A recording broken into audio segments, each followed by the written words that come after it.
Chapter 5.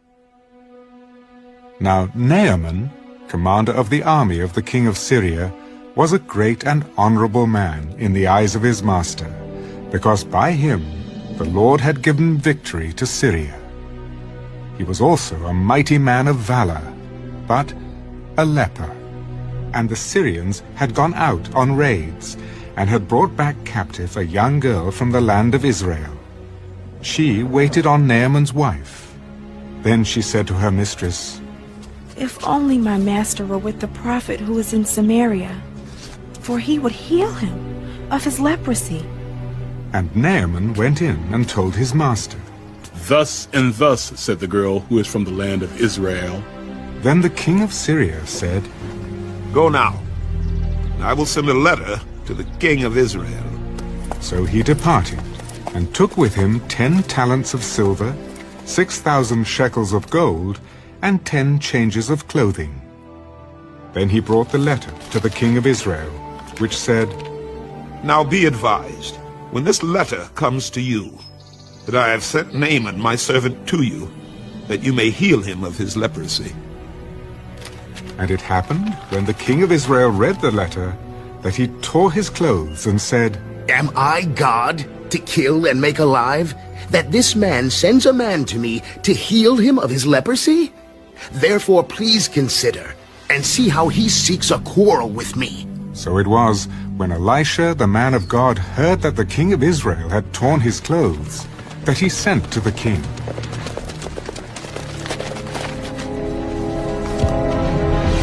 "Why have you torn your clothes? Please let him come to me, and he shall know that there is a prophet in Israel." Then Naaman went with his horses and chariot, and he stood at the door of Elisha's house. And Elisha sent a messenger to him. "Go, and wash in the Jordan 7 times, and your flesh shall be restored to you, and you shall be clean." But Naaman became furious, and went away. Indeed, I said to myself, he will surely come out to me, and stand and call on the name of the Lord his God, and wave his hand over the place, and heal the leprosy. Are not the Abana and the Pharpar, the rivers of Damascus, better than all the waters of Israel? Could I not wash in them and be clean? So he turned and went away in a rage.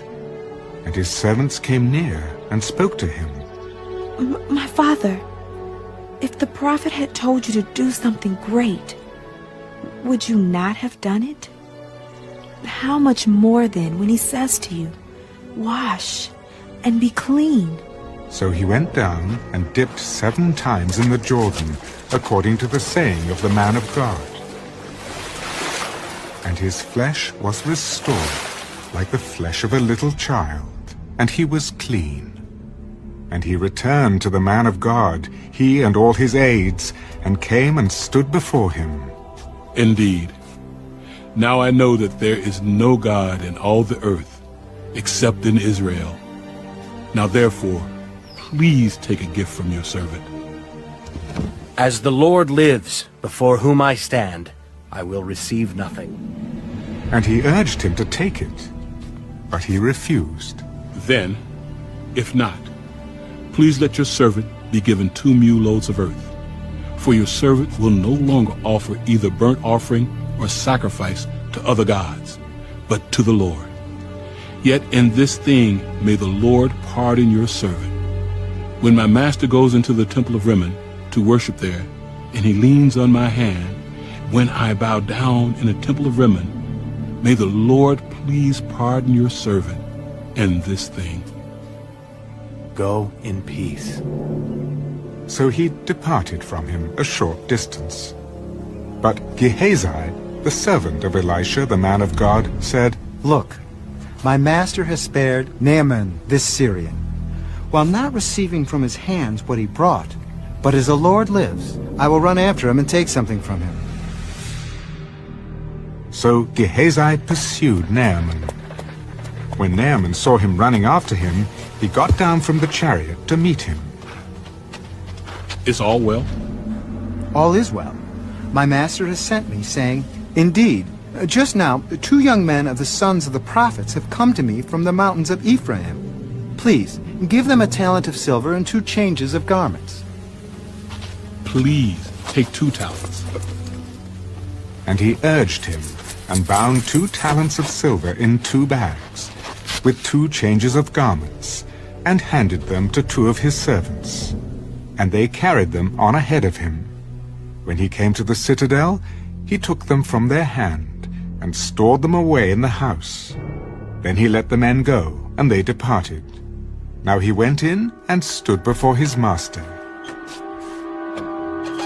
Elisha said to him, Where did you go, Gehazi?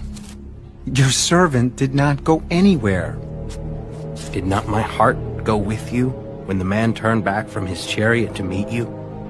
Is it time to receive money and to receive clothing, olive groves and vineyards, sheep and oxen, male and female servants? Therefore the leprosy of Naaman shall cling to you and your descendants forever. And he went out from his presence leprous, as white as snow.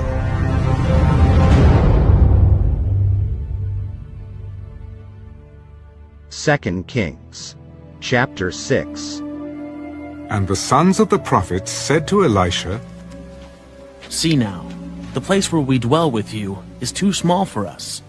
Please, let us go to the Jordan, and let every man take a beam from there, and let us make there a place where we may dwell.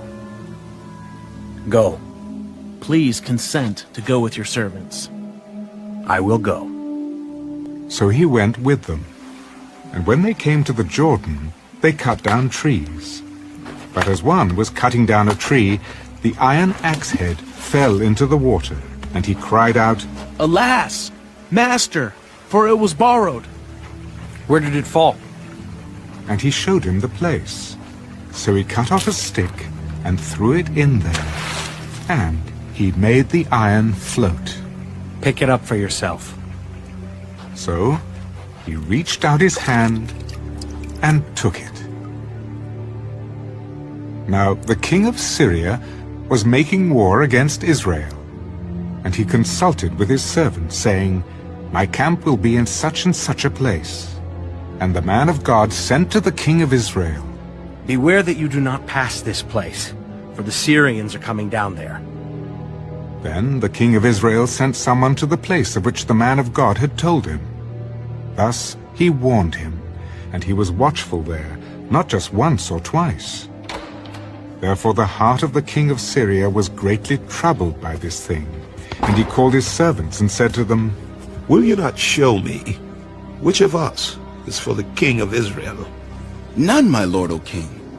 But Elisha, the prophet who is in Israel, tells the king of Israel the words that you speak in your bedroom. Go and see where he is, that I may send and get him. Surely he is in Dothan. Therefore he sent horses and chariots and a great army there, and they came by night and surrounded the city. And when the servant of the man of God arose early